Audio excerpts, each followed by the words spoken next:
আসসালামু আলাইকুম সম্মানিত ভিউয়ার্স, কেমন আছেন? আশা করি সবাই ভালো আছেন। নতুন একটি সংবাদ নিয়ে আপনাদের সামনে হাজির হয়েছি। জনপ্রশাসন মন্ত্রণালয় থেকে সরকারের 5 জন সচিব এবং 1 জন গ্রেড 1 কর্মকর্তাকে বাধ্যতামূলক অবসরে পাঠানো হয়েছে। বৃহস্পতিবার 19 জুন রাতে তাদের বাধ্যতামূলক অবসর পাঠিয়ে পৃথক প্রজ্ঞাপন জারি করেছে জনপ্রশাসন মন্ত্রণালয়।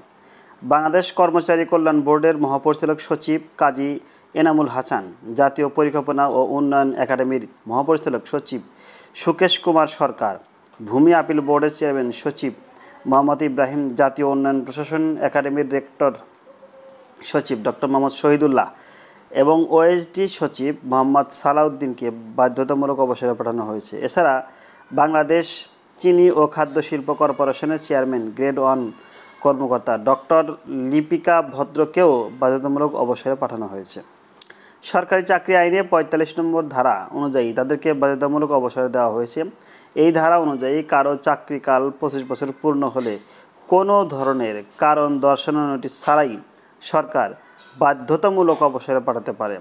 প্রজ্ঞাপনে জানানো হয়েছে, বাধ্যতামূলক অবসরে পাঠানো কর্মকর্তার বিধি অনুযায়ী অবসরকালীন সুবিধা পাবেন। এই ছিল এখনকার সংবাদ। আমরা পরবর্তী সংবাদে আবার আপনাদের সামনে হাজির হব। সে পর্যন্ত সবাই ভালো থাকুন, সুস্থ থাকুন।